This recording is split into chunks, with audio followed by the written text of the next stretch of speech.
Հարգելի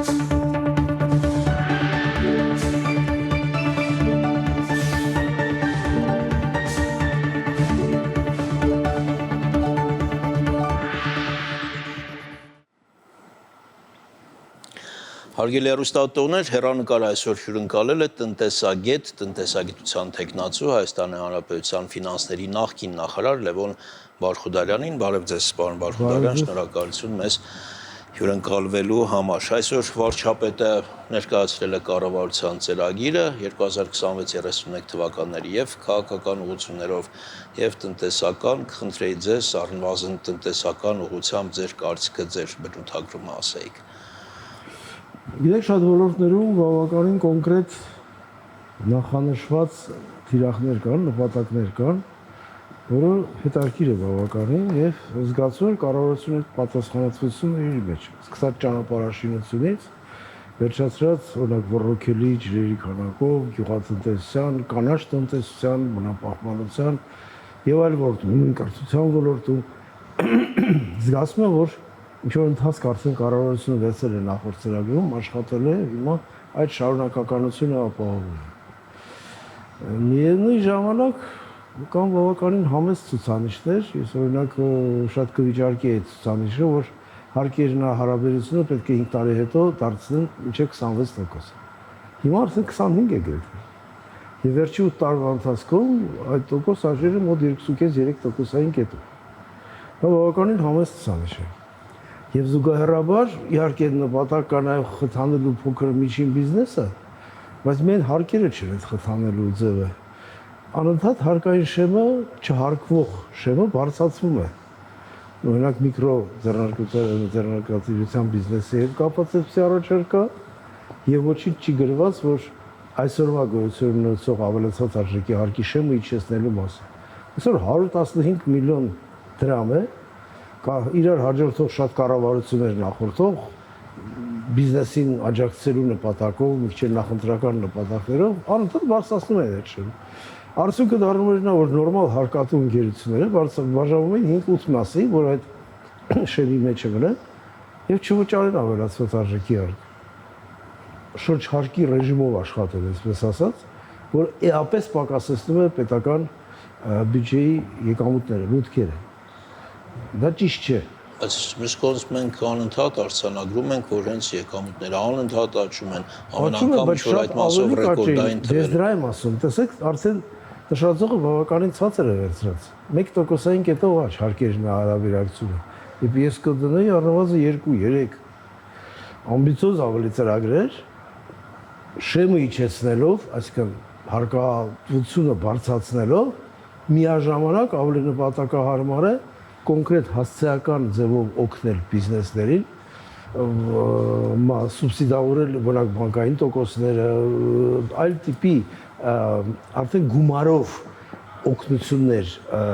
որպեսզի ստանան եւ դա նաեւ վերահսկողությունն է բավականին ուժեղացնում։ Իսկ այստեղ խթաններ են ստեղծվում փաստորեն հարկերից փախուստի համար։ Դուք ասեք, խնդրեմ, 115 միլիոն դրամը շեմը արդյոք բարձր չէ։ 115 միլիոն շրջանառություն ունեցողը կարող է մարել փոքր միջին բիզնես։ Նույնիսկ Հայաստանի պայմաններում որևէ իհարկե ոչ։ Դա միջինից է վերին սահմանն է միջին։ Լավ, պարոն Բարխուդարյան, այդ հարկերի հետ կապված որոշ տեղեր շարադրված է ծրագիրը շատ հակիրճ եւ միցակ ես չեմ ուզում բառը ասել, զբաղորած ասել։ Եվրոմիության հետ կապված խնդիրները։ Հիմա լայն հեռանկարներ են բացվում Եվրոմիության անդամակցության եւ այդ բաժինը ավելի մանրամասը պետք է գրվեր։ Գրված է կոնկրետ միայն վիզաների ազդականացման մասին եւ գրված է, որ ընդունված օրենքի համաձայն գործողություններ են արվելու։ Բայց չէ, կարծում եմ այստեղ որոշակի առաջընթաց կա, վարչապետը հայտարարել է, որ մենք թերևս կդիմենք Եվրամիության անդամակցության համար եւ եթե դրական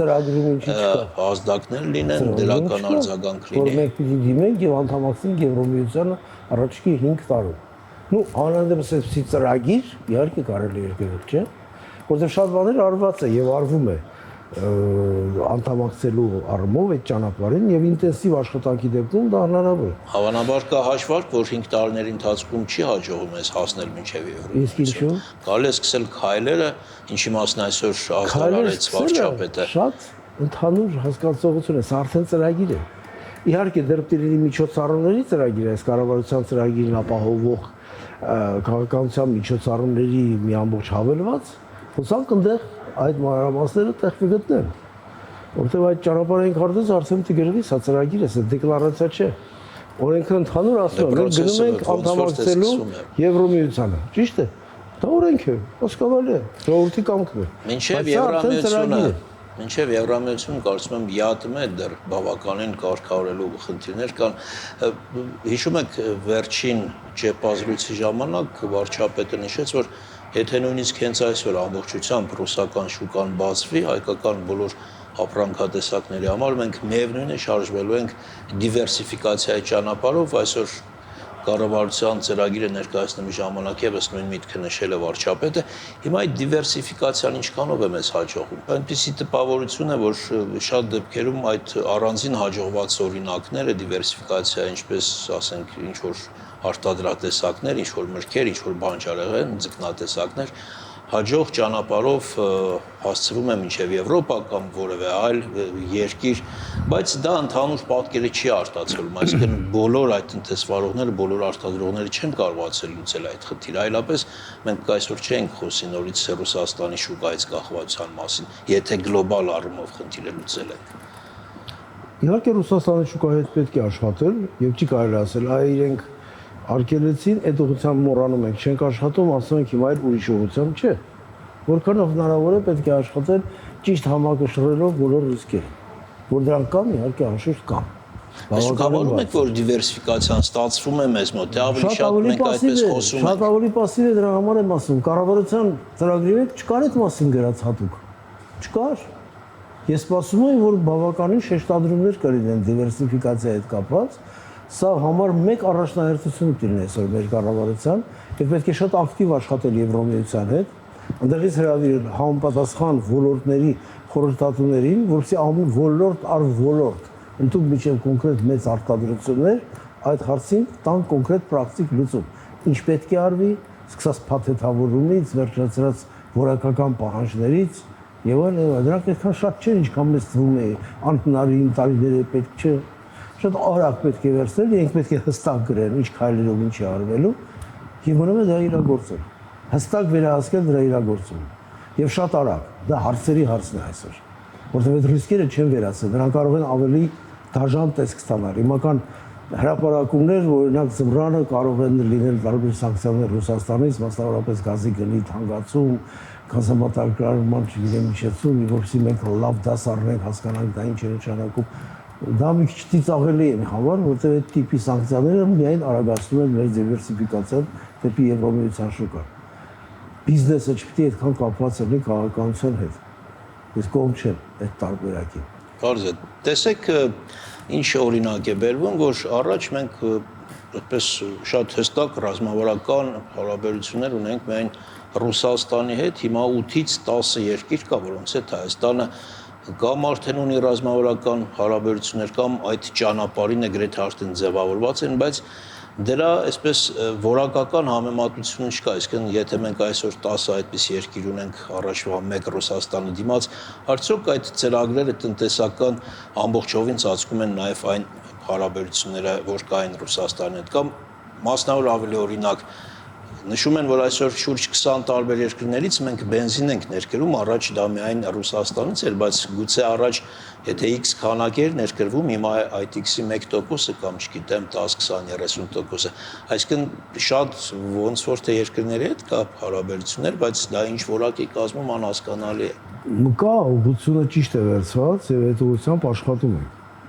Այո, երկրների թիվը ավելացել է, դա հենց խոսում է դիվերսիֆիկացիայի մասին, բայց տեմպերը շատ ավելի պետք է արագացնել։ Քաղաքային ռազմավարական համագործակցությունը։ Մենք իհարկե չպետք է մոռանանք, որ տնտեսությունը որոշ իներցիոն բնույթ ունի։ Հնարավոր չէ այնտեղ այսօր մի պայմանագիր կնքել, վաղ ապրանքը այդտեղ չարտահանել, այնտեղ արտահանել։ Դա տարբեր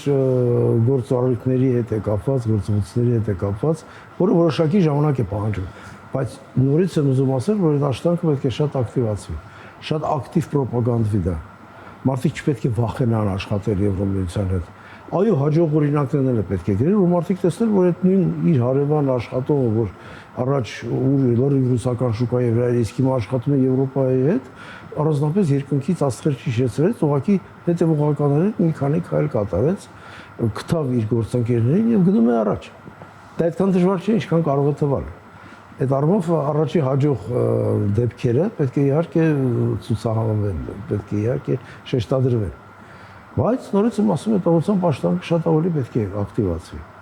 Պարոն Բարխուդարյան, այս օրերին ազգային ժողովի քննարկումների օրերին ամենաայսպես վիճահարույց թեմաներից մեկը տնտեսական դեֆոլտի թեման էր, հա, դիմադիր քաղաքական ուժերը այսպես խորը մտահոգություն էին արտահայտում, որ Հայաստանը շատ շուտով կարող է հայտնվի դեֆոլտի, հա, այդ դեֆոլտի մեջ օրինակ էր բերվում նաև լիբանանյան, հա, տարբերակը այն ինչ տեղի ունեցավ Լիբանանում։ Հիմա որպես տնտեսագետ իրականում էս սպառնում է նման ինչ-որ հեռանկար։ Չեմ կարծում, այդ ասողները պետք է ասեն ինչ պատճառով։ Որոշակի շեղումներ, վերիվարումներ որոշ ցուցանիշները կարող է լինել։ Եթե Ռուսաստանը վիճակը վատ տարածավ եւ նորից 100,000 մարդ եկավ Ռուսաստանից Հայաստան կամ ավելի, անշուշտ գույքիները իհարկե սկսելու են աճել։ Կաճեն ընդհանուր առմամբ մենք դրանից կշահենք իհարկե, բայց դա ինչ հետևանք ունենա, դա ինչ ինֆլյացիոն ռիսկեր կպարունակի։ Դուք պատկերացրեք հազարավոր գործարքներ բնակարանների առկու վաճառքի։ Այդ գումարը, որ ենք ստանում են, որը դրսից է բերված, հետո շրջանառության մեջ է, չէ՞ մտնում, բոլորը չէ որ գնում են բանկային ուրեմն դեպոզիտ առնում։ Դա կունենա որոշակի ինֆլյացիոն ռիսկեր, բայց դրա համար մենք ունենք անկախ ազգային դրամ եւ դրամվարկային քաղաքականություն, եւ կենտրոնական բանկը ունի բավարար լծարումներ ավելորդ լիկվիդայնությունը աբսորբացնելու, շրջանառությունից կամաց հանելու, ինֆլյացիոն ռիսկերը պակասեցնելու, այսինքն շատ ավելի ուշադիր պետք է աշխատել։ Բայց ասել որ մեր մոտ դեֆոլտերն են, այս պատճառը չեմ տեսնում։ Եթե մենք ունենք նավ արդյունահանող, արտահանող երկիր եւ դա թույլ չտայի մեզ անեին սանկցիաների պատճառով եւ այլն, դա հնարավոր է։ Շատ երկրներ, այդ թվում Ռուսաստանը բյուջեի եկամուտների կեսից ավելին նավթի գազի արտահանումից է։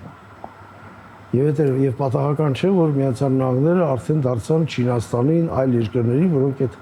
սանկցիաները չէին կիրառում եւ օգտվելով դրանից, էժան գներով, մեծ ծավալներով Ռուսաստանից վառելիք էին գնում։ Հիմա իրենք հասկացան, որ այդպես շարունակվելը մի քիչ ռիսկային է։ Այդ տնտեսական սանկցիաներն են աշխատում։ Մյուսը Իրանի դեպքում այդքան մեծ չի մեր կախվածությունը Իրանից տնտեսապես, որ պատերազմը եթե Աստված չանի նորից բորբոքվի եւ ավելանա իր ծավալներով, մենք դրանից շատ տուժենք։ Թրիպի ծրագրի հետ կապված դեռ մինչև հիմա այսպես տալում-կալումներ կան, հա, մարդիկ այդպես էլ նույն շատերը չեն պատկերացնում, թե ի վերջո այդ ծրագրից եթե այն իրականություն դառնա, բայց կարծես թե process-ը սկսվել է եւ ընթանում է, եթե այն իրականություն դառնա, թե քաղաքականապես, թե տնտեսապես Հայաստանը ավելի շատ շահելու է դրանից, թե տուժելու։ Միանշանակ շահելու է։ Պատկերացրեք ճանապարհ որ փակի, հիմա կբացվի։ Ուրիշ բան չասեմ։ Այլ հարցը որ սա շատ ակտիվ օգտագործում է ռուսական ռոպագանդայի կողմից հակահայկական ուղղությունը, ասելով որ թրիփը դա նույն Թուրանն է, մոռացեք։ Թրիփը որ եղավ, դրա նպատակը մեզ անջատելն է Իրանից, որ մենք այլևս սահման չունենանք, ապրանք չներկրենք Իրանից, այդ բոլորը բացահայտ ստեր են։ Եթե կամ Ամերիկան Թուրքիային է լիազորելու, որ այդ թրիփը աշխատացնի եւ դա իհարկե Թուրանն է։ Եթե Ամերիկան լիազորեր, Ամերիկան չէր գահացնի Հայաստան, չէր սկսի թրիփի վրա աշխատանքները եւ կառուցումը, եւ չէր սկսի իր մեծածավալ ներդրումները, խնդրում եմ ինձ ասեք, վերջի տարիներին կամ վերջի 20 տարում, երբ է 10 ամսում մեծ գործարան կառուցվել Հայաստանում։ Ահա խնդրեմ, Firebird-ի գործարանը Հրազդանում։ Բայց դա շարունակվելու է։ Հիմա նույնը թրիփն է։ Մյուս կողմից Ռուսաստան տեսեք ասում է, հենց մենք մասնակցենք այդ ծրագրին, դա կդառնա նորմալ լավ ծրագիր։ Այդ նույնպես սուտ է, դա ասում է նրա համար, որ ասեն առանց մեր մասնակցության այդ ծրագիրը չի կարող լինել նորմալ։ Սա նշանակում է, որ ծրագիրը լավն է, բայց քանի որ լավն է, Ռուսաստանը կուզենա իրեն նաև տեսնել այդ ծրագիրը։ Բնական է, շատ կուզենա մաս ունենա, շատ կուզենա մասնակցի, բայց այդպես չի։ Մենք դա որոշել ենք, ստորագրել ենք, անում ենք։ Ոչ ոք չի արգելելու ռուսական բեռնափոխադրումներին կամ ապրանքները, որ գան այդ թրիպի ճանապարհով անցնեն։ Ինչի մասն է խոսքը։ Հետո թրիպի հետ կապված, տեսեք օրինակ թարմ նորություն Ալիևը հայտարարել է, որ Հայաստանում այդ թրիպի ծրագրի հետ կապված այդ շինարարական աշխատանքները կմեկնարկեն կամ այս տարվա վերջ, կամ հաջորդ տարվա սկիզբ։ Դա ասել է Ալիևը։ Հիմա միայն այն հանգամանքը, որ դա ասել է Ալիևը, մի տեսակ այսպես անհասկանալի դարձնեմ։ Դա պետք է ընդունել որպես դրական ինֆորմացիա, դրական ինչ-որ փաստ, թե բացասական ավելի շատ։ Ոչ դրական, ոչ բացասական չեզոք։ Մենք ենք որոշում երբ պիտի սկսվի, Բայց այդ մասին հայտարարում է Ալիևը։ Որը հայտարարում է, միշտ դա իր ցանկությունն է։ Ես վատ բանը ցանկության մեջ չեմ տեսնում։ Անընդհատ եթե մի բան խոսում է Ալիևը, ասում են, ըհը, նորից ագրեսիա է Հայաստանի դեմ։ Եվ այլն եւ այլն։ Ես համաձայն չեմ այդ կարծիքին։ Այո, պետք է սկսվի, պետք է բոլորը օգտվեն, բայց ոչ մի առանձնաշնոր հատուկ դեր չպիտի ստանա Ադրբեջանը ի տարբերություն այլ երկրների։ Նա անցնելու է Հայաստանի տարածքով եւ Հայաստանը իրավացու է ստուգել բոլոր բեռները իր օրենսդրության պահանջներին համապատասխան։ Վերջ։ Այլ հարց է, որ առևտրաշրջանառությունը բավականին կակտիվացվի, Աստված դա իհարկե Իրանում պատերազմը դադարի է ընթացքում։ Առանց դրա արդյունավետությունը ճանապարհի, ինչպես հասկանում եք, շատ ցածր կլինի։ Որտեղ ստեղ պիտի դառնա իսկապես տրանսպորտային հանգույց, երբ Պարսից ծոցից նավահանգիստներից ահռելի ապրանքային հոսք պետք է գա եւ Հայաստանում գնա Վրաստանով Եվրոպա եւ այլն։ Սա նույնպես շատ կարեւոր ուղղություն է հյուսիս-հարավը։ Նաեւ արևմուտք-արևելքը։ Դրանից մենք միայն շահելու ենք, միայն ուրիշ բան չասեմ, տրանզիտի համար են գումարներ ստանալու։ Որոշ ծառայություններ ենք մատուցելու տրանսպորտային կազմակերպություններ, դա էլ է գումար, հարակից ճյուղերն են զարգանալու, դա էլ է գումար։ Ավելի էժանանալու է ներկրումը, բնականաբար, եթե ճանապարհները լավ աշխատեն։ Հիմա ինձ անհանգստացնում է, օրինակ այն հանգամանքը, որ արգելվեց էներգառեսուրսներ Իրանից ինչ-որ մի ձևով գնել։ Այդ թվում նաև սուապ տարբերակով, եթե մենք խոսում ենք, եթե ինչ կլինի, եթե Ռուսաստանի գազը կտրվի ձմռանը, մենք ասում ենք Թուրքմենստանից կառնենք։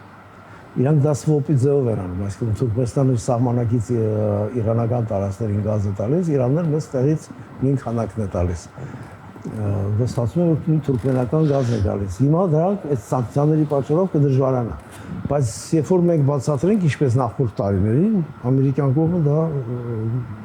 հասկացությունությամբ է ընդունում եւ կարծում եմ մեծ խնդիրներ չի առաջանում։ Կիսում եք 1 րոպե ունենք եւ փորձենք այս հարցով արագ ավարտել։ Կիսում եք այն կարծիքը, որ տնտեսական այս սանկցիաները Ռուսաստանը ավելի շատ քաղաքական պատճառներով է անում, որ այստեղ